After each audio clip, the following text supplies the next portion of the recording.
Hello friends, welcome back to the new video. In this video guys, we are going to talk about how to connect Wi-Fi in our Vivo phone. Guys, you want to connect Wi-Fi, so as you can connect. And guys, now let's see how to connect Wi-Fi in Vivo phone.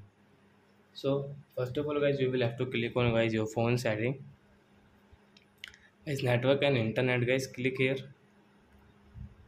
And guys, on your Wi-Fi. So guys, which Wi-Fi guys you have guys, and guys you know the password, so guys click on this Wi-Fi. So I have guys this Mukesh Wi-Fi guys, and guys you enter the password guys, and guys let's see how to connect it. So guys,